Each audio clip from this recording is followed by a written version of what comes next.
Hafiz. Mari sama-sama kita buka dengan bacaan Ummul Quran. Kita khususkan untuk orang-orang yang telah berwakaf di Mushola Al-Hidayah ini. Untuk para donatur senantiasa istiqomah mendukung kegiatan-kegiatan di Mushola Al-Hidayah, khususnya kegiatan Jumat Berkah pada pagi hari ini. Semoga yang telah dipanggil oleh Allah, Allah lapangkan kuburnya, Allah jadikan kuburnya Rawdah min Riyadil Jannah. Dan yang masih hidup para donatur semoga diberkahi rizkinya, dipanjangkan umurnya dalam keadaan taat beribadah kepada Allah Subhanahu wa taala. Dan semoga kita yang hadir pada pagi hari ini Allah selalu memberikan keistiqomahan pada kita, Allah pelihara kesehatan jasmani dan rohani kita, dan Allah jadikan putra-putri kita menjadi anak-anak yang soleh dan solehah ila hadratin Nabil Mustafa Rasulullah sallallahu alaihi wasallam. Bisyiril al-Fatihah.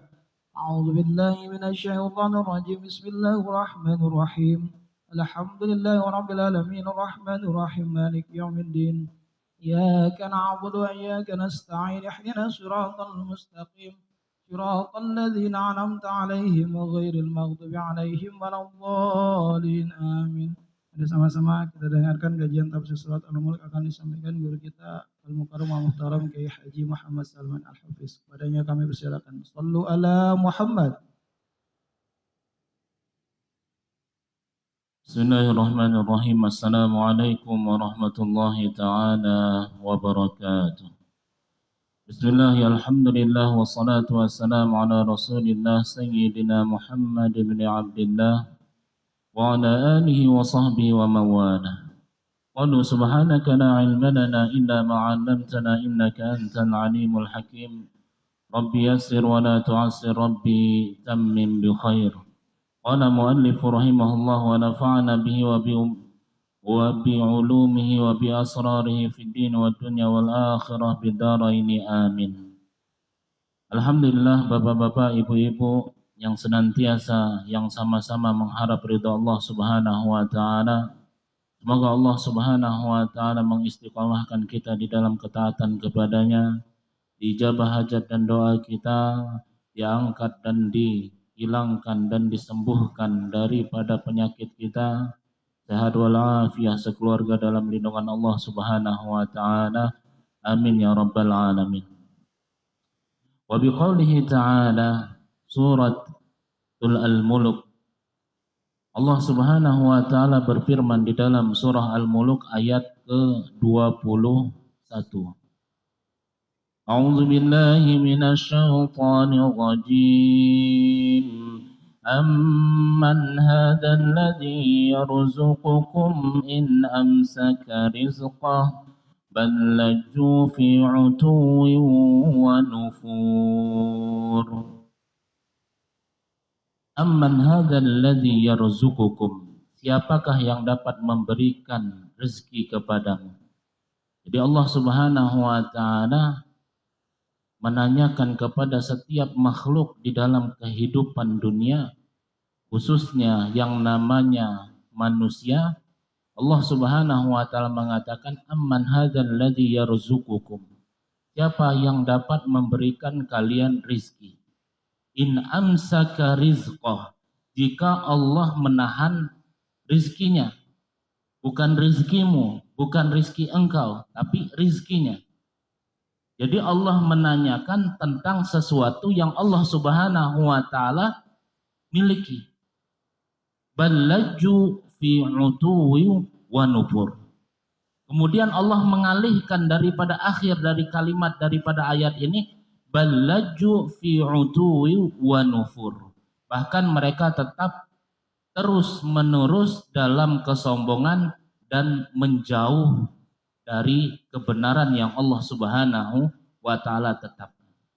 Berarti kalau kita mau menggarisbawahi segala bentuk dari kalimat makna dari firman Allah Subhanahu wa taala, ketika Allah Subhanahu wa taala mengatakan siapa yang dapat memberikan rezeki, berarti bukan pekerjaan.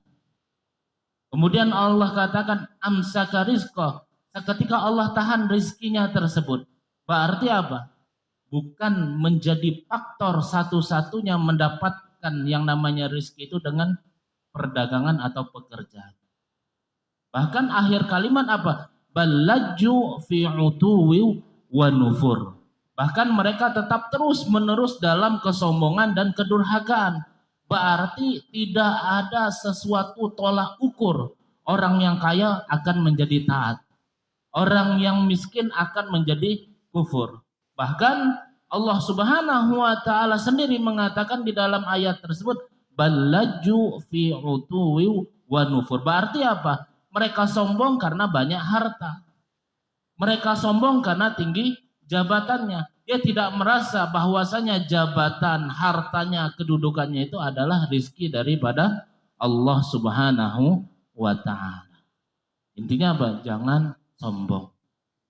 Maka ayat ke-20 ini sangkut pautnya dengan ayat sebelumnya.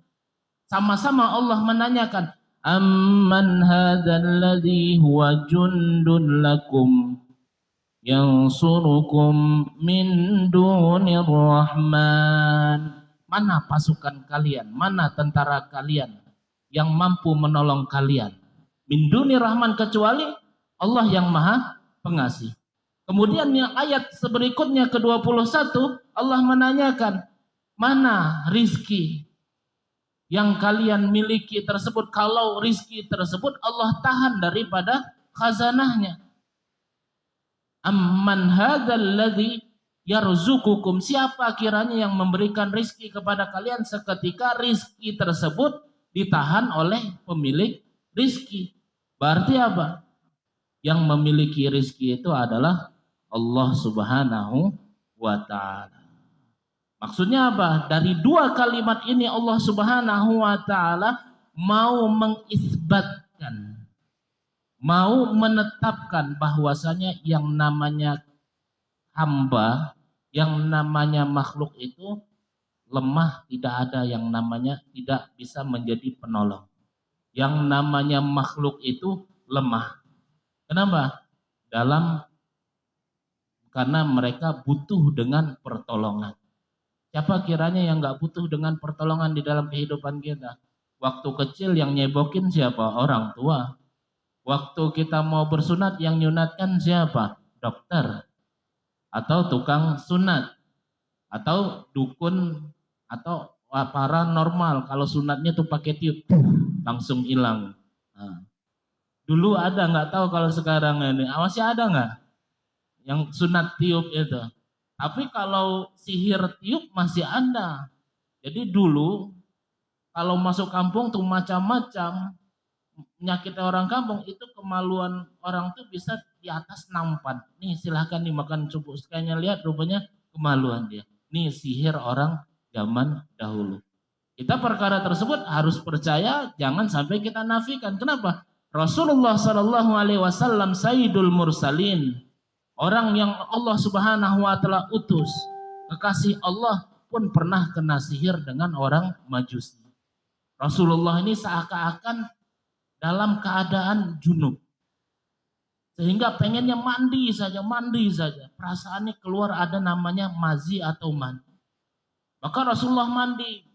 Maka fa'arsala malakani, Allah Subhanahu wa taala utus dua orang malaikat untuk mengecek. Rupanya ada di dalam sumur, yang sumur tersebut ditutupi batu yang besar, dibuka dengan dua orang malaikat ini, dan dibalik dari di dalam sumur itu tertindih daripada batu, kemudian dibalik batu tersebut ada lipatan kain yang di dalam tersebut ada 2 helai rambutnya Nabi Shallallahu Alaihi Wasallam. Berarti yang namanya sihir bisa dengan rambut, bisa dengan wajah. Sekarang zaman fitnah, dengan AI aja orang yang pakai kerudung, pakai gamis, tahu-tahu dengan AI tolong buka dianya menjadi bugil, langsung jadi bugil. Nah itu baru AI. Bagaimana kalau zaman-zaman terdahulu yang Allah Subhanahu wa taala jadikan makhluk-makhluknya Allah itu mempunyai kehebatan tapi dipakai kepada sesuatu yang membuat Allah Subhanahu wa taala murka. Maka disitulah ada larangan kita belajar al-kahin, ilmu daripada perdukunan. Bahkan dalam satu hadis Nabi Shallallahu Alaihi Wasallam, orang yang belajar ilmu perdukunan maka sholatnya tidak diterima oleh Allah Subhanahu wa taala. Bahkan man ata kahinan, orang yang mendatangi kahin saja, pun juga termasuk orang yang menzolimi dirinya, bahkan dia tidak meyakini dengan apa yang telah Allah Subhanahu wa taala tetapkan. Maka dari ayat ini kita menggarisbawahi bahwasanya yang namanya makhluk itu lemah. Dan yang namanya makhluk itu perlu dengan pertolongan. Dan yang kedua, yang namanya makhluk itu lemah dalam mencari rizki. Jadi yang kuat itu siapa? Allah Subhanahu wa ta'ala. Tapi satu sisi Allah Subhanahu wa ta'ala tutup ayat tersebut dengan balajju fi utuwi wa nufur.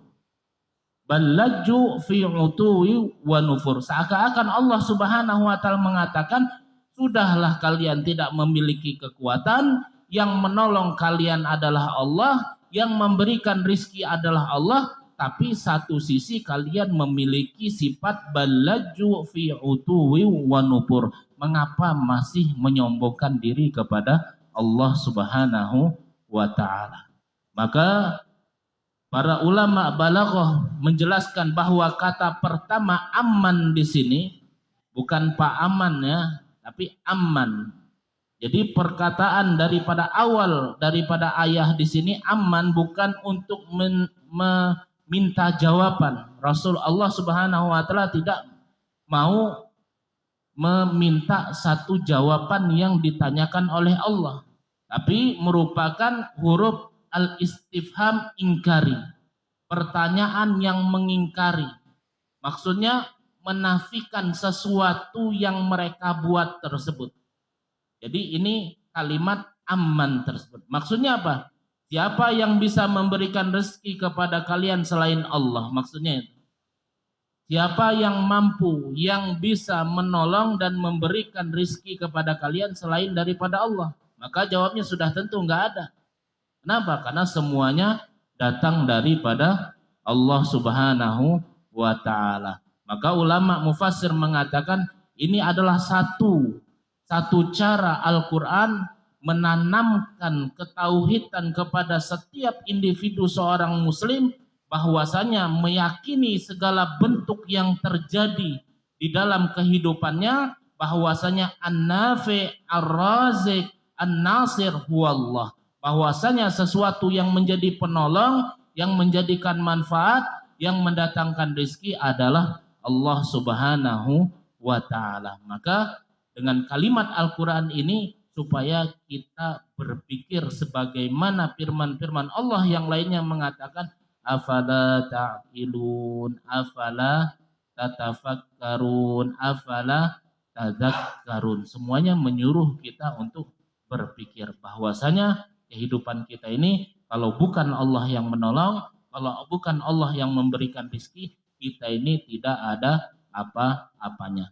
Adapun kalimat ya rozukum memberikan rizki dalam bentuk universal, bukan hanya sekedar rizki tersebut uang.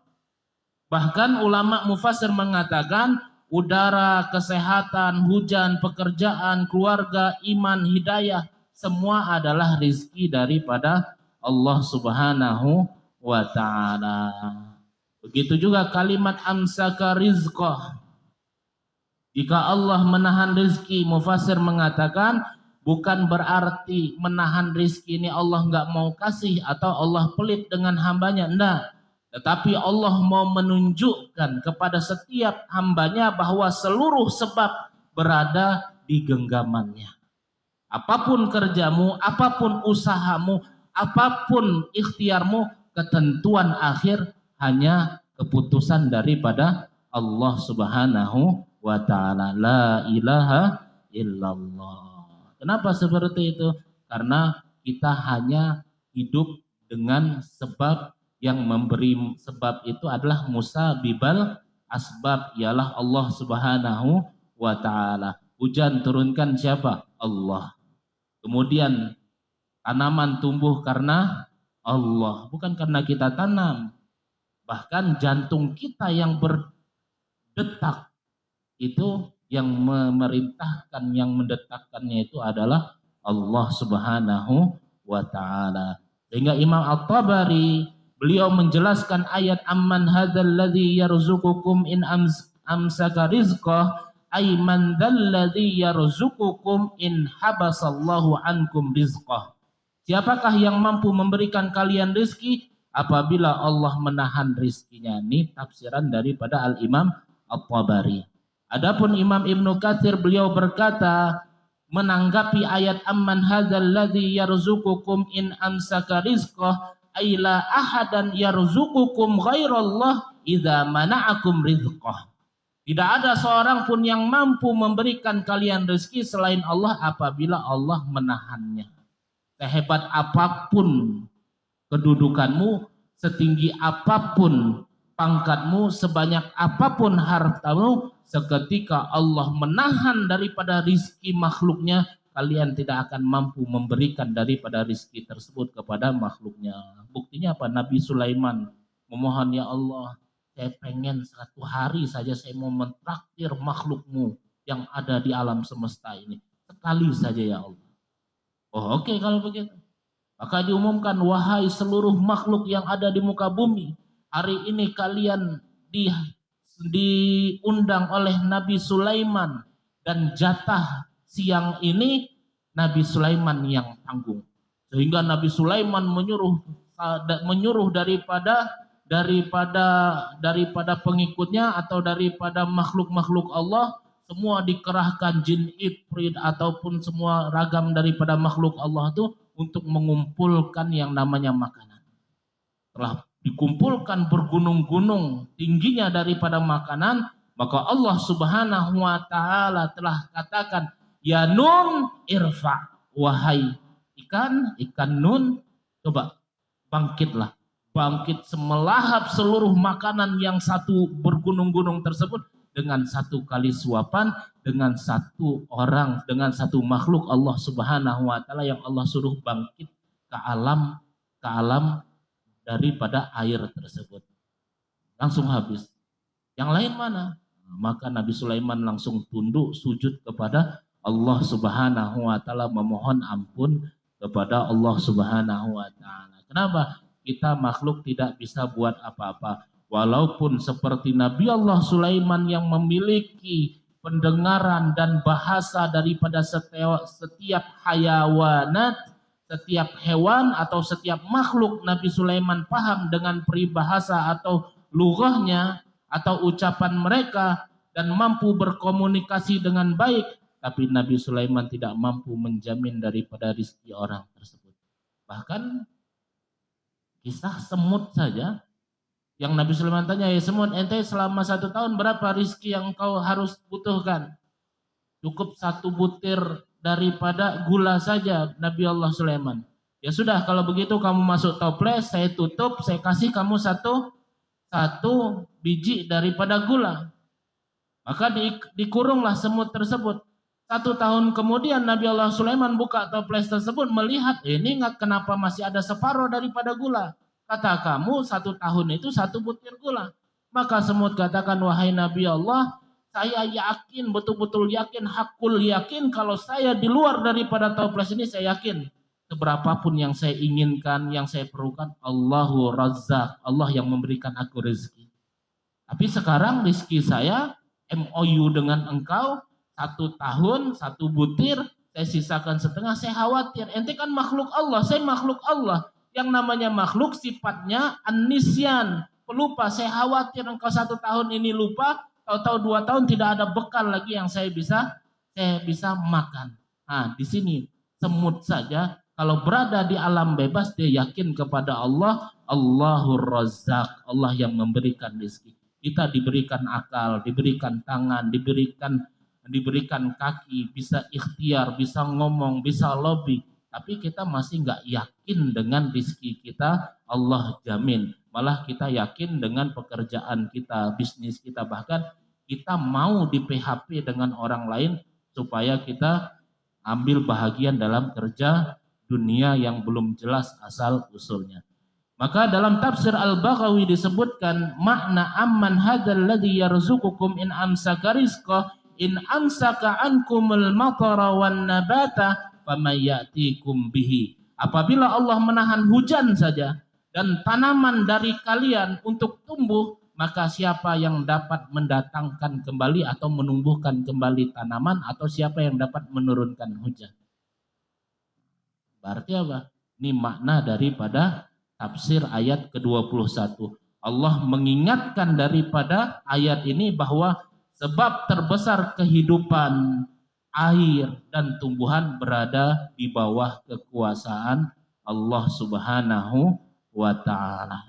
Maka ulama mengatakan ayat ini merupakan hujjah secara umum kepada kaum musyrikin dan sekaligus pelajaran bagi seluruh manusia, karena siapapun bergantung kepada Allah dalam urusan rizki. Kita jangan mengandalkan diri kita, jangan mengandalkan teman kita, jangan mengandalkan siapa bapak kita. Kenapa? Karena yang namanya rizki tersebut tergantungnya kepada ketetapan Allah. Bahkan ulama mengatakan ayat ini menunjukkan bahwa mukjizat Al-Quran yang bisa kita rasakan dari kandungan ayat ini berlaku sepanjang zaman, kata ulama. Bukan hanya untuk satu peristiwa saja. Terjadi di zaman sebelum Al-Quran diturunkan, setelah Al-Quran diturunkan zaman Nabi, dan setelah daripada zaman-zaman berikutnya sampai ke zaman sekarang kita merasakan yang namanya mu'jizatu ayatun min ayatim minal Quran, mukjizat daripada ayat-ayat Al-Quran. Maka ulama mengatakan ayat ini juga menetapkan salah satu pokok akidah umat. Akidah umat yaitu Allah satu-satunya pemberi rizki. Selain itu semuanya asbab. Bagaimana Allah Subhanahu wa taala firmankan di dalam Al-Qur'an, "Innallaha war-razzaqu dzul quwwatil matin."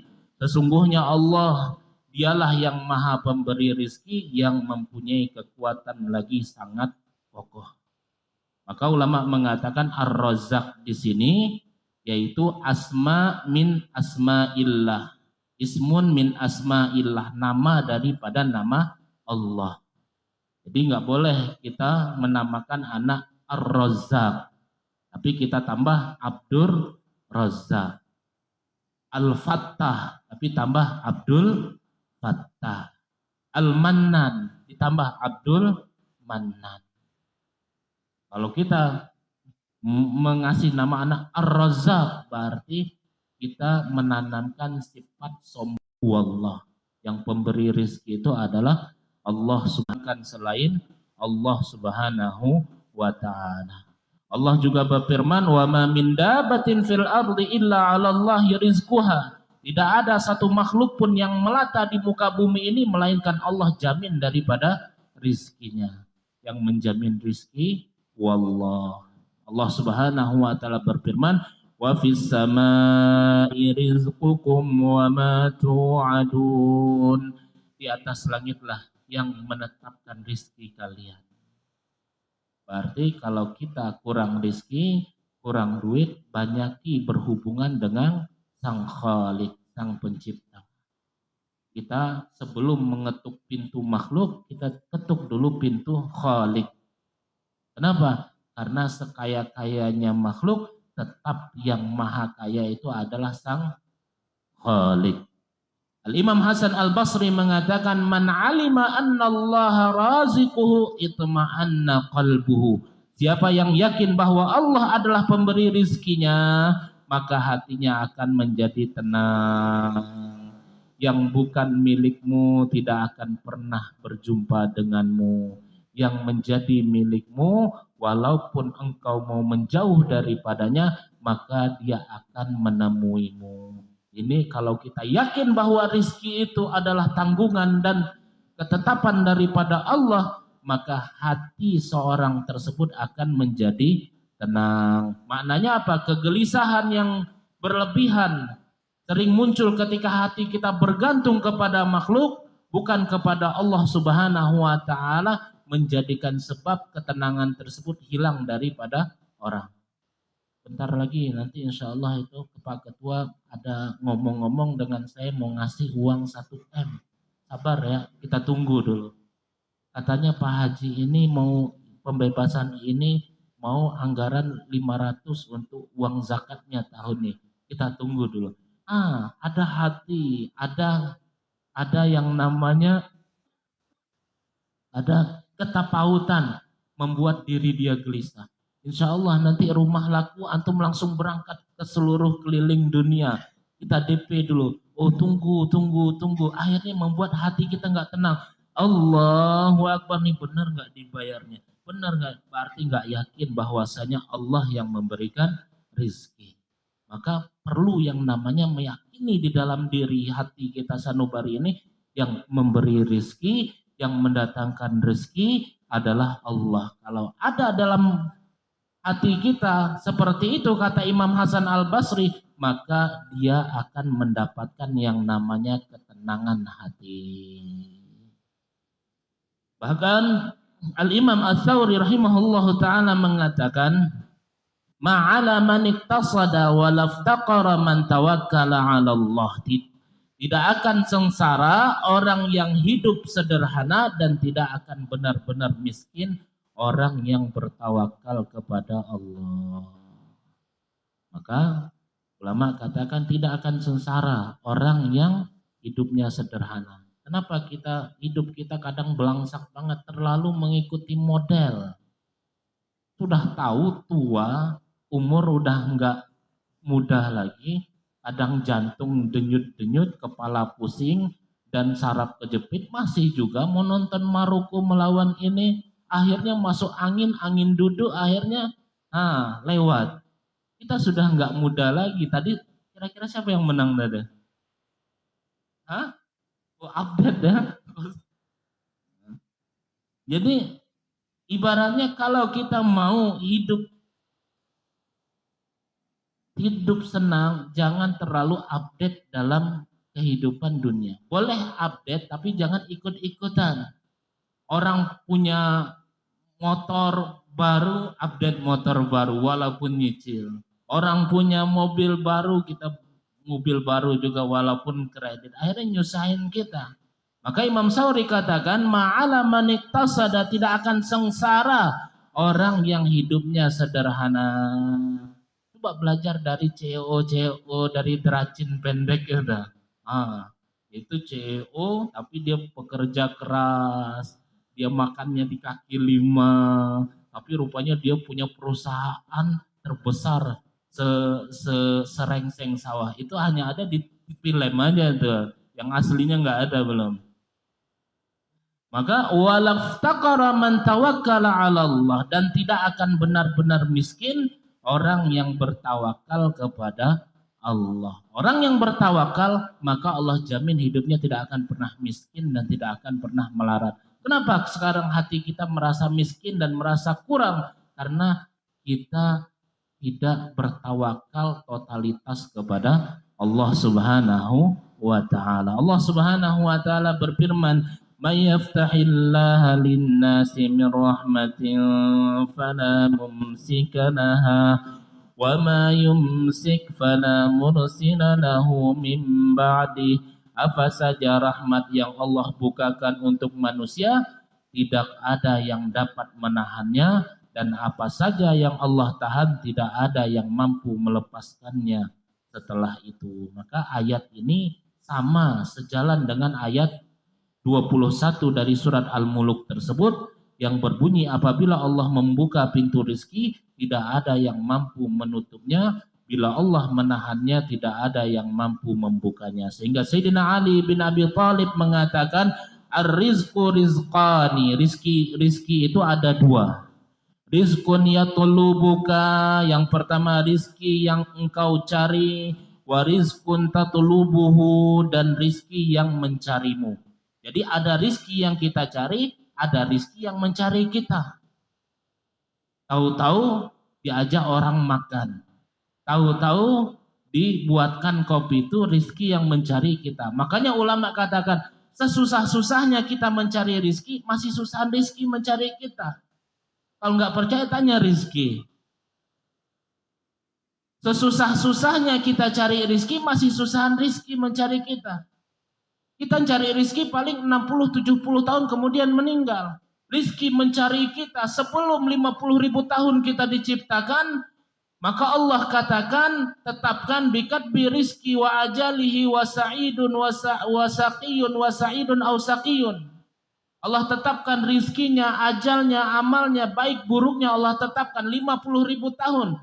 Kalau seandainya ada rizki satu piring daripada nasi di Al-Hidayah, walaupun yang makan orang Cinere, itu bagaimana itu nasi itu, bagaimana malaikat setiap min habbatir ruzin, malakan setiap satu biji nasi, satu malaikat yang Allah utus. Nasi yang kita makan dari mana? Dari Karawang, kadang diekspor dari Thailand atau daripada Vietnam. Itu petani Vietnam menanam daripada benih itu, benih yang diciptakan daripada petani itu sudah menjadi ketetapan Allah. Oh, ini rizkinya untuk Haji Malik yang ada di Cinere tapi makannya di Musola Al-Hidayah. Ini malaikat, ini gimana nih? Yang ditanamnya di Vietnam tapi yang makannya Indonesia, orang Cinere, tapi harus kudu makannya di Al-Hidayah. Dijaga oleh malaikat, dipanen, kemudian diekspor pakai kapal laut terombang-ambing selama 5 bulan, masuk, belum lagi digancu. Giliran jatahnya Haji Malik mau digancu, ngelak adanya kan, dijaga malaikat ini. Sampailah ke pasar. Di pasar pun belum tentu lagi, ini masalahnya orang Cinere makannya di Al-Hidayah. Adalah donatur, beli beras atau kasih duit beli beras, masak nasi, lauk jengkol misalnya. Makannya harus hari Jumat subuh jam sekian setelah fajar. Masya Allah. Sampai itu nasi ke depan kita, apa yang menjadi tanggung jawab kita yang mendapatkan rizki yang dicari oleh sebutir nasi tersebut. Maka Allah Subhanahu wa ta'ala firmankan, la in syakartum la azidannakum. Kalau kita bersyukur, maka Allah tambah. Kalau kita kufur, maka inna adzabi lasyadid. Kadang kita pikir, kenapa nih sekedar syukur Allah tambah, sekedar kufur Allah azab kita. Rupanya kita melihat perjalanan rizki mencari kita tidak mudah kita untuk menggapainya. Terkadang rizki duluan, kita belakangan. Kadang amprokan, kadang yang namanya kelewatan. Maka ulama mengatakan rizki bukan sekedar dicari dengan tenaga, tetapi juga dengan ketakwaan, dengan doa, dengan istighfar. Dengan ketakwaan itu bisa mendatangkan rizki. Dengan doa bisa mendatangkan rizki. Dengan istighfar bisa mendatangkan rizki. Bahkan dengan amal saleh mampu mendatangkan yang namanya rizki. Adapun rizki yang datang dengan tawakal, Allah Subhanahu wa ta'ala firmankan, wa may yatawakkal 'ala Allah yaj'al lahu makhraja wa yarzuquhu min haitsu la yahtasib. Barang siapa bertakwa kepada Allah, niscaya Dia akan memberinya jalan keluar dan memberinya rizki dari arah yang tidak disangka-sangka. Jadi dengan modal takwa. Perhatikan daripada ayat ini. Allah tidak hanya menjamin rizki daripada makhluknya yang bertakwa, tetapi juga Allah berikan yang namanya jalan keluar dari setiap kesulitan. Kalau kita rizki kita susah, jalannya sulit, maka kedepankan ketakwaan kepada Allah Subhanahu wa ta'ala. Taqwallahi allati la yaqbalu ghairaha. Dengan modal ketakwaan itulah setiap amal yang kita lakukan diterima oleh Allah. Wala yarhamu illa ahlaha. Dan dengan modal ketakwaan itulah menjadikan sebab Allah menurunkan rahmatnya kepada Allah, kepada hambanya. Yang namanya rahmat bukan kita tenang saja, tapi senang pun Allah akan berikan yang namanya dimudahkan dalam permasalahan daripada dunia atau urusan kita. Wala yusibu illa alaiha. Dengan modal ketakwaan itulah Allah jadikan setiap langkah daripada amal ketakwaannya akan dibalas ganjaran pahala di sisi Allah Subhanahu wa ta'ala. Jadi garis besarnya, ketika Allah Subhanahu wa ta'ala menetapkan dengan modal takwa, Allah berikan rizki dan Allah berikan jalan keluar, maka di sini kita harus harus sadar sesadar-sadarnya bahwasanya rezeki tersebut tidak hanya datang dengan kita berusaha atau kita bekerja, dengan modal ketakwaan pun akan datang. Dengan istighfar sebagaimana Allah bukakan pintu rizki. Bahkan Allah Subhanahu wa taala mengabadikan ucapan Nabi Nuh alaihi salatu wasalam di dalam Al-Qur'an. Faqultu astaghfiru rabbakum innahu kana ghaffara. Memohonlah ampun kepada Tuhanmu, beristighfar, mohon ampun kepada Tuhanmu, innahu kana ghaffara.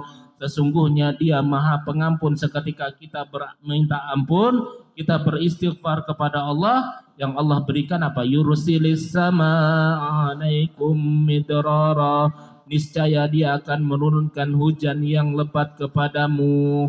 Wa yumdidukum bi amwali wa banin. Dan Allah Subhanahu wa taala memperbanyak harta dan keturunan atau anak-anakmu.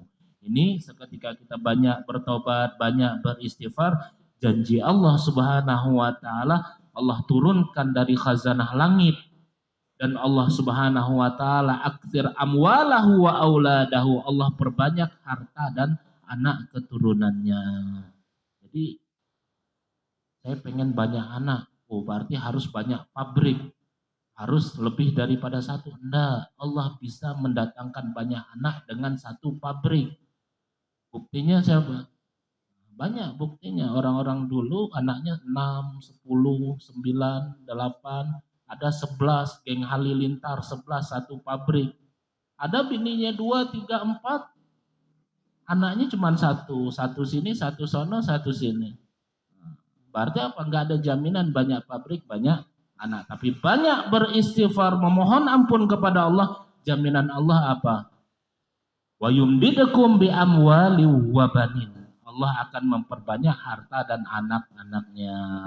Maka kalau susah dalam keturunan, banyakin istighfar. Insya Allah, Allah berikan yang namanya keturunan. Para mufassir menjelaskan bahwa ini menunjukkan taubat yang tulus kepada Allah menjadi sebab datangnya keberkahan rizki. Bagaimana kesempitan rizki disebabkan oleh dosa yang dia lakukan. Bahkan pintu rizki pun terbuka dengan cara syukur. La in syakartum la azidannakum. Jika kita bersyukur pasti Allah akan tambah. Maka para ulama menjelaskan bahwa tambahan itu bukan hanya sekedar berupa harta, tapi bertambahnya daripada keberkahan, daripada umur, ketenangan hati, kesehatan atau kemudahan di dalam ibadah. Bahkan pintu rizki selain daripada yang kita sebutkan, ulama mengatakan dengan cara kita bersedekah, sebagaimana sabda Nabi SAW, mana qasat sadaqatun min malin. Sedekah tidak akan mengurangi harta. Kalau nggak bisa tiap hari bersedekah, minimal setiap hari Jumat bersedekah walaupun serupiah, walaupun 2.000. Itu celengan sudah ada. Bagaimana orang jamaah ini bisa menginfakkan hartanya di celengan, kalau malu kelihatan bunyinya kelentang karena yang dimasukkan 1.000, ya udah tuh ada barcode tinggal di QRIS. Kalau nggak mau juga, masya Allah. Maka Rasulullah SAW sabdakan, mana qasad sadaqatun min malin. Sedekah tidak akan mengurangi harta. Secara lahirnya memang harta berkurang, tetapi Allah menggantinya dengan keberkahan, perlindungan dari musibah atau rezeki dari jalan lain yang tidak disangka. Amman hadzal ladzi, kita kembali kepada ayat yang kita baca. Amman hadzal ladzi yarzuqukum in amsaka rizqah bal lajju fi utuwin wa nufur. Maka mufassir mengatakan ayat ini bukan hanya bercerita tentang rizki saja, tetapi juga tentang keadaan hati manusia. Banyak orang mengakui Allah sebagai pemberi rizki, tetapi ketika rizki datang ia lupa kepada Allah. Inilah yang ditegur. Inilah yang menjadi sebab Allah Subhanahu wa taala menegur dan menutup ayat ini dengan balajju fi utuwi wa nubur. Bahkan mereka tetap tenggelam dalam kesombongan dan menjauhi dari kebenaran. Maka ulama mengatakan dari ayat ini menunjukkan bahwa akar masalah seorang hamba itu bukan kurangnya bukti daripada firman Allah, bukan dari kurangnya dari hadis Nabi, bukan daripada sesuatu yang Allah tampakkan daripada daripada kejadian, tetapi akar permasalahan daripada yang namanya manusia ini rusaknya iman dan keyakinan daripada hati sanubari seorang hamba. Al-Imam At-Tabari beliau mengatakan al-lajju berarti aqamu wa tamadu, mereka terus menerus menetap dan bersikeras di atas kekufuran. Itu namanya laju. Artinya mereka bukan tidak tahu tapi menolak untuk tunduk. Jadi kalau orang susah banyak banget diatur di dalam ketaatan, maka dia disebutkan dalam Al-Quran laju. Kalau bahasa Indonesia memang laju betul lah ini dengan itu memang udah nggak bisa dibilangin lagi. Maka adapun makna utuyu dalam bahasa Arabnya adalah utu, adalah kesombongan yang sudah melewati batas. Allah menggunakan kata ini juga dalam kisah kaum terdahulu yang membangkang kepada para rasul. Kesombongan, memiliki keangkuhan, menolak nasihat, merasa dirinya benar, merasa meremehkan syariat, bangga dengan dunia, bahkan tidak merasa membutuhkan Allah, maka termasuk dengan utu. Orang-orang yang memang membangkang dan memang orang-orang yang mengatakan dirinya tidak butuh apa-apa. Maka inilah penyakit yang membuat seorang sulit menerima kebenaran meskipun dalil sudah jelas dikemukakan. Makna nufur artinya menjauh dengan sengaja. Bukan sekedar belum menerima tetapi lari dari kebenaran. Yuk sholat yuk kita ke masjid. Udah jangan ngajak-ngajak saya, nanti aja yang sholat. Nah, ini namanya nufur. Semakin dinasehati semakin membenci nasihat. Semakin diperingatkan semakin keras hatinya. Na'udzubillah. Ini namanya sifat nufur. Allah Subhanahu wa taala berfirman yang terakhir, wa idza qila lahu taqillaha akhadhathul 'izzatu bil itsmi. Apabila dikatakan kepadanya bertakwalah kepada Allah, maka kesombongannya mendorongnya berbuat dosa. Istighfar, apa itu istighfar? Dosa, nanti diazab di akhirat. Apa itu azab? Nanti saya yang tanggung itu azabnya. Itu namanya utuyu wa nufur.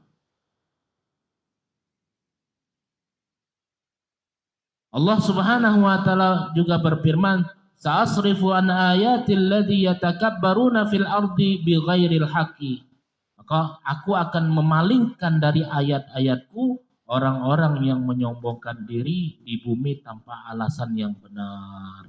Maka ulama mengatakan kesombongan bukan hanya menghalangi seseorang masuk surga, tetapi juga menghalangi dirinya mendapatkan petunjuk daripada Allah Subhanahu wa taala. Innallaha la yahdil mutakabbir.